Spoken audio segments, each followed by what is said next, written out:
He's gone after a beloved brand, maybe poked New England in the eye as a result, and really it's really gotten neighbors, members of the community thinking, hey, I'm going to defend my favorite coffee drink. But at the same time, it's opening the door to conversation. For 70 years now, New Englanders have been getting their breakfast fix at the Canton-based food chain called, you know it, Dunkin' Donuts. Here's a little sound to make you feel nostalgic before we rip the Band-Aid off.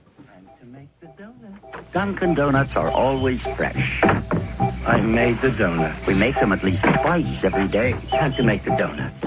Now, by now, you probably have heard that Dunkin' Donuts landed in the crosshairs of one Robert F. Kennedy Jr., the Health and Human Services Secretary, had this to say at a rally in Austin, Texas last week. We're going to ask Dunkin' Donuts and Starbucks, show us the safety data that show that it's okay for a teenage girl to drink an iced coffee with 115 grams of sugar in it. I don't think they're going to be able to do it. That comment and the backlash to it from Dunkin' diehards, including Governor Healy, had us wondering, we all know that sugar isn't good for us, but dangerous? With us to explain sugar's effect on the body and how much truly is too much, we're joined by Cecilia Gerard. She's the managing director of Food is Medicine Institute at Tufts. Cecilia, hello, and welcome to the Curiosity Desk. Thank you for having me. All right, so let's talk about sugar. As I just said, I think we all know that too much sugar is not good for us. I think that there are plenty of people out there for some time now here who have said America has a sugar problem. Let me ask you broadly, how much sugar is too much sugar? Right. Well, to answer your question, the signal we're looking for usually comes from the dietary guidelines, which is something that's put out by the federal government, the USDA. And so the recent guidelines have said, when we're looking at sugar and added sugars specifically, we're looking at 10 grams of added sugar as a good barometer of what's healthy. Let's talk about added sugar versus not added sugar. I know it sounds pretty obvious. I think added sugar is sugar that we have added to something that did not naturally occur with it. But how does it differ from a natural sugar? Sure. You can think about added sugars, and particularly added sugars in the sugary drinks that I think prompted this conversation as sneaky sugar in a cup, right? So when we're eating sugar that naturally occurs in food, there's usually there's protein involved, there's fiber, you're chewing the food, you have that relationship to the food. All of those things signal to the body, I'm full, I'm sated. Yeah. When we're talking about added sugar, you're bypassing that mechanism. And oftentimes, especially when it comes to things like sugary drinks, the body is you're still hungry. And so you continue to eat on top of what you've already consumed. Do we have a sense what it is about sugar that is so enticing? I mean, I think it's, it is somewhat universal. I mean, not everybody loves sugary stuff, but it is fairly universal. I think that when you taste sugar, you're like, yum, yum, yum, yum, yum. Do we know why? That's a great question. I can tell you, that there's a taste associated with sugar, right? So depending on what you consume on a day-to-day basis, your tolerance for sweetness will vary, right? So if you're used to having sort of a normal balanced diet with not a lot of added sugar, taking in a sugary drink is going to signal for you, oh, that's too sweet, right? Yeah. But if this is a repeated habit of yours, the desserts, the sugary drinks, what have you, you're not getting the same signal. So it's really about habit forming over time. But I can't tell you, what happens to the body when you've got the added sugar. Well, let's talk about what happens to the body when you've added too much sugar. Yeah. So, think about it as a big sugar rush that hits the bloodstream. Yeah. And it's prompting a series of responses to the body. So we've got an organ called the pancreas that is producing a hormone called insulin. And it's really kicking into gear and saying, oh, I've got this energy coming into the body. I'm going to push it to the cells. Let's go.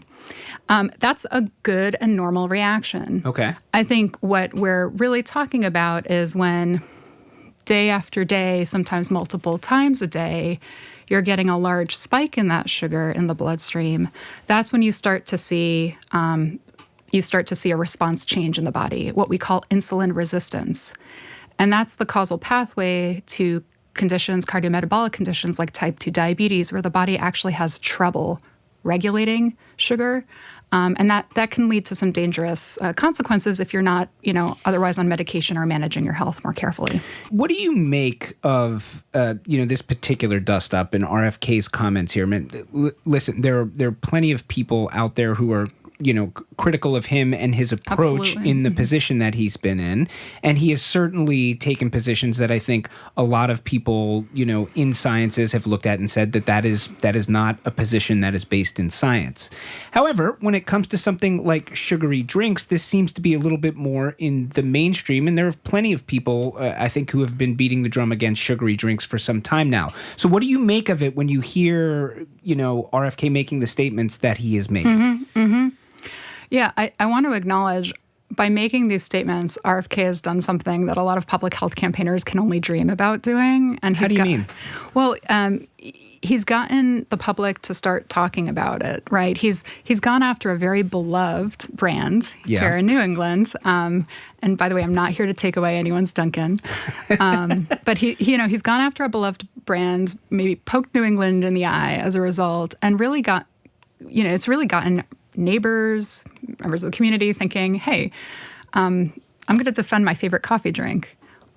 But at the same time, it's opening the door to conversation. And I think that's something that's very important. It's why we're talking today.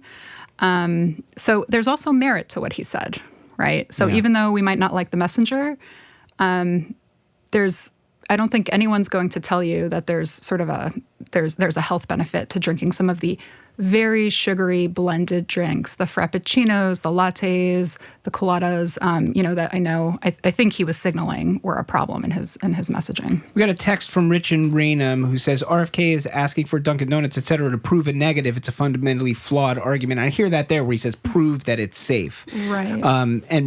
But I hear what you're saying, Rich from Raynham there. But when we talk, I do want to talk about that word safe because safe is such a loaded word, and he throws out a number there, which was I think 115 grams is what he said. Right. But and whether 115 is the right word or not, if you're watching on our YouTube channel, we've got some bags here of sugar, and this is approximate, but this is some of the amounts of sugar, if we sort of thought about it, that are going to be in some of the Dunkin' drinks. So this is 51 grams of sugar here, which is in a butter pecan vanilla drink. Mm-hmm. Right here, we've got, this is 24 grams of sugar for a small vanilla latte, not nearly as much. But here, this is a 24-ounce frozen hazelnut coffee, 142 grams of sugar here. I also don't want to get into a thing where you sort of say, like, yes, there are some drinks at this outlet that have lots of sugar. There are places that sell all kinds of things, some with tons of sugar, some with not as much sugar. Mm-hmm. So I want to try to find a productive way to talk about safety around this space, which is to say, like, a single serving of way too much sugar once, is that potentially dangerous? Is that not really that dangerous? We're talking about long-term use. What are we talking about here? That's what we're talking about. Right. The occasional caramel latte, or my daughter's favorite, the vanilla bean frap with the caramel drizzle, right? Yeah. That's not dangerous. We're not talking about going out for a treat, right? What we're really asking is for people to, reframe their thinking. Think about it more like dessert in a cup. It's not, you can build a ritual around it. You can continue to enjoy those drinks. But what I would encourage listeners to think about is just break the daily habit if you can. And when you are thinking about your daily coffee fix, think about making some swaps, right? So it could be as easy as going towards more traditional coffee, right? Can you get that iced coffee with room for cream and maybe a packet of sugar, right? That would be a great outcome if you're currently drinking whatever that is that had that big volume of sugar you just held up. Would you say America has a sugar problem? Do you think, like, on the whole, broadly speaking? I think there is so much hidden sugar in what we eat and we tend to, what you're really speaking about is our dietary patterns. So as Americans, we tend to eat more of the foods or overconsume the foods that don't do much for us. That do have a health benefit. And added sugar is in that category of foods that aren't doing much for us. And it's in the processed foods. I'll add, just to be complete, processed meats, salty snacks, refined starches, which break down into sugar in the body, right, from white bread or pastas. So when you ask, is there a sugar problem, I think you have to look at it on the balance and think about what are the patterns of what we consume, where can we do a little bit more to consume the types of foods that we do know have nutrition, the fruits and vegetables, the nuts, seeds, legumes, the unsweetened fermented dairy, like plain yogurt, seafood, right? Those are the things we know are going to have a health benefit. So when you're starting to think about, well, what can I do for myself on a daily basis, trying to shift your own pattern of eating with a little bit more of those kinds of foods and a little bit less of the other kinds of foods would be a good outcome. Yeah.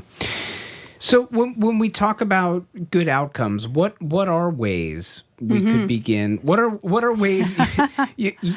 How would you suggest we begin to, if we agree that there is a problem, right? How are some ways we can begin to address this problem? Right. So, and this is what I study at the Food as Medicine Institute. This is what the team I work with looks at. We work researchers, students, program designers. We're thinking about how do we start to make it easy, make the healthy choice the right choice? So I think for individuals, especially because we started from the point of sugar-sweetened beverages, make some of those healthy swaps. Opt for the seltzer, the water, the milk, which has nutrition, for kids especially, because he pointed out kids, right? Milk instead of the frap. Start doing that. Add beans and legumes to the plate at dinner. Just look for ways that you can start adding nutrition to what you do every day. But we know that there are barriers to doing that on the whole, right? What are some of those barriers? What are some of those common barriers? Yeah, some of the common barriers. I mean, the top one is cost. Healthier food options tend to cost more. They tend to take more time to prepare and know how to cook, right? And there's also, when you're talking about folks that might, be used to fast foods or highly processed foods, there's an acquired taste. Those foods might not taste as good as the foods you're used to eating. Yeah, sure. Right? Sure. And so a lot of what we're thinking about and a lot of the food as medicine programs that we work on are designed to address this, right? We're talking about lowering the cost barriers with things like produce prescriptions. So imagine you were to go to the doctor, you got an unfavorable A1C test result back, and your doctor's saying, oh, you should really cut out the soda. Your blood sugar is getting high. We're imagining a world where in the future, there's also a conversation of, okay, cut out the soda, but also here are some resources for what you should be eating, right? Yeah. So people always want to go and kind of get that advice from the doctor. We're thinking about ways through, EBT cards focused on fruits and vegetables, tailored nutrition counseling, medically tailored meals, foods that can actually bring healthy foods closer to where people work and live. Those are all ways that we can begin to make it a little bit easier to access nutrition. I think for the general public, it's really about educating yourself as a starting point. Jay from Framingham asks, is having one of these coffees like a small vanilla latte, which is about this much sugar, a day, how harmful are these things in moderation? Yeah, I think it's all about moderation. What I would suggest is looking towards, continue to have that latte.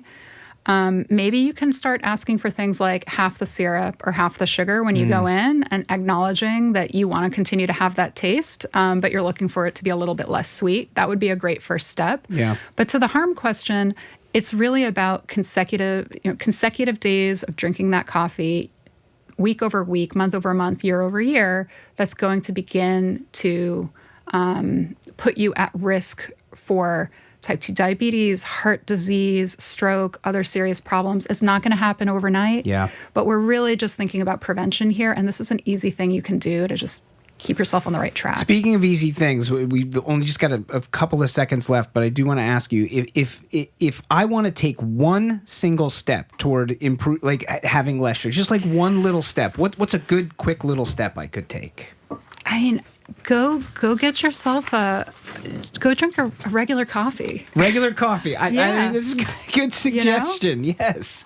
We've been speaking with Cecilia Gerard, Managing Director of the Food is Medicine Institute at Tufts, about sugary drinks and an effort from U.S. Health and Human Services to regulate popular coffee chains. Cecilia, thank you so much for your time. Thank you for having me.